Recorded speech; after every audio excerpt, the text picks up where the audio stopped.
नमस्कार दोस्तों, steno master YouTube channel पर आपका स्वागत है। दोस्तों, ये डिक्टेशन 160 शब्द प्रति मिनट की स्पीड से होगा और वीडियो का पीडीएफ और आउटलाइन नीचे डिस्क्रिप्शन में दे दिए जाएंगे। ये डिक्टेशन दोस्तों 5 मिनट का होगा। तो आइए शुरू करते हैं। 5 सेकंड बाद शुरू करेंगे।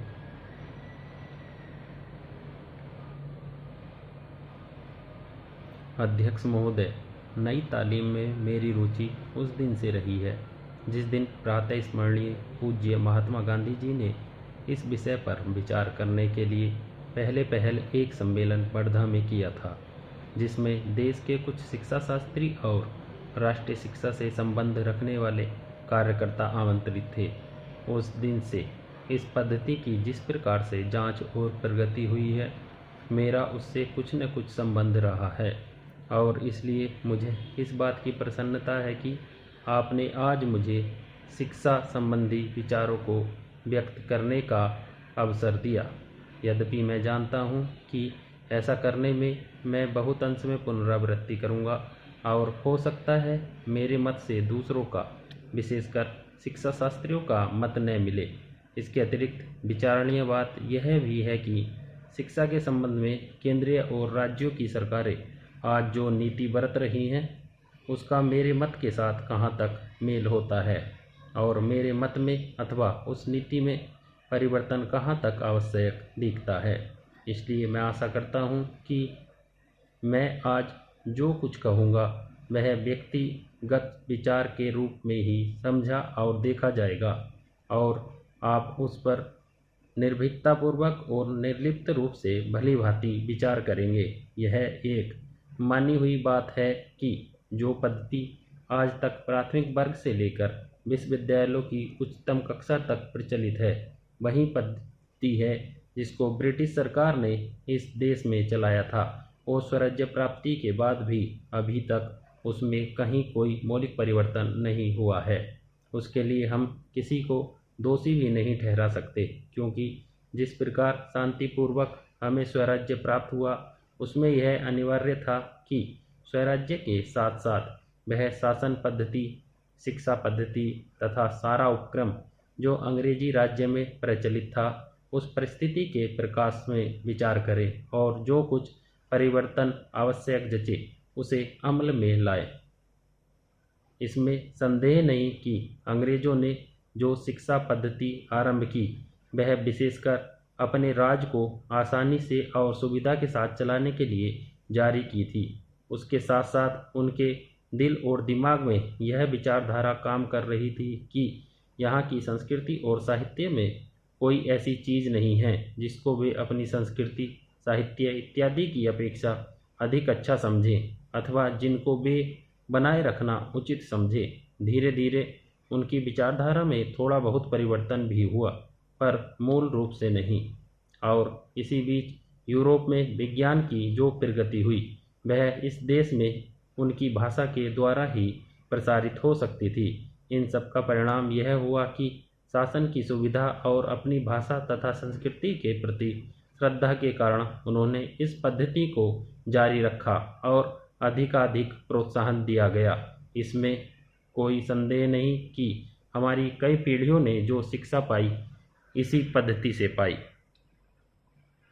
मुझे ऐसा कभी नहीं लगता कि हमारे उद्यमी निर्णय करने में किसी से कम कुशल हैं। तथापि यहाँ पर यह जोर देना अप्रासंगिक नहीं होगा कि टेक्नोलॉजी का चुनाव अत्यंत सावधानीपूर्वक किया जाना चाहिए। इस संदर्भ में विदेशी टेक्नोलॉजी का आयात करने वालों को देश में उपलब्ध टेक्नोलॉजियों की भी सावधानीपूर्वक जांच करनी चाहिए। सामान्य रूप से टेक्नोलॉजी का विलयन और अंगीकरण उतना महत्वपूर्ण नहीं होता जितना टेक्नोलॉजी को तैयार करने की क्षमता पैदा करना। हमारे पास क्षमताएं हैं और इस क्षेत्र में हमें अपनी संपदाओं का इष्टतम उपयोग करना चाहिए। वास्तव में तो अपने ही देश में विकास और अनुसंधान करने का स्थान और कुछ नहीं ले सकता। तभी हम प्रतियोगिताओं का लाभ उठा सकते हैं, विशेषकर उस परिस्थिति में जब अन्यत्र टेक्नोलॉजी में विकास बड़ी तेज़ी से हो रहा है और उनके पुराने पढ़ने की दर भी बहुत ही ज़्यादा है। यह बात पूरी तरह स्वीकार की जाती है कि नियंत्रणों और परमिटों की प्रणाली से ईमानदारी का खात्मा हो जाता है। उदारीकरण प्रक्रिया का तात्पर्य इन नियंत्रणों को समाप्त करना है। मुझे यह देखकर सचमुच बहुत खेद होता है कि इस संक्रमण काल में, जब हम लाइसेंस राज से उदारीकरण की प्रणाली की ओर बढ़ रहे हैं, संरचनात्मक समायोजन हो रहा है। विराम। तो दोस्तों, ये 5 मिनट का डिक्टेशन था, और अगर आपसे एक बार में नहीं लिखा जा रहा तो आप इसका बार बार प्रैक्टिस कीजिएगा। बार बार प्रैक्टिस आप करेंगे तो आपके शब्दकोश का भंडार भी बढ़ेगा, और जो शब्द ऐसा है आपसे नहीं लिखा जा रहा है, या आपको लगता है कि आप उसे छोटा करके लिख देंगे, या ऐसा कीजिए जो कोई शब्द आपको लग रहा है कि पेन घुमाने में आपको दिक्कत होती है स्पीड में, तो उसका कोई कोड बना लीजिए। उसका कोड अपने ही दिमाग से बना लीजिए, और उसको उस शब्द जैसे ही वो बोला जाए उसका अभ्यास कीजिएगा, और उसकी जगह वो कोड डाल दीजिएगा आप। तो उससे आपको भी आसानी होगी और आपकी स्पीड में भी बढ़ोतरी होगी। तो दोस्तों, इसके आउटलाइन में कुछ जो कठिन कठिन शब्द हैं उसकी आउटलाइन अब देख लीजिएगा। यह आउटलाइन नीचे दी जा रही है, इसमें वीडियो में देखिएगा आप आगे। दोस्तों, ये देखिए, पहले पहल, शिक्षा शास्त्री, शिक्षा और समय त्रय का आंकड़ा। जिस प्रकार से हमने एक जगह जोड़ के लिखा है, पुनरावृत्ति, मैं आशा करती हूँ कि, या करता हूँ कि, वो आप सेंस से या बिंदा लगा के उसको आप कर सकते हैं। निर्भीकतापूर्वक, निर्लिप्त रूप से, निर्लिप्त रूप से एक ही जगह लिखा है, रूप से बाद में जोड़ दिया जाएगा इसमें।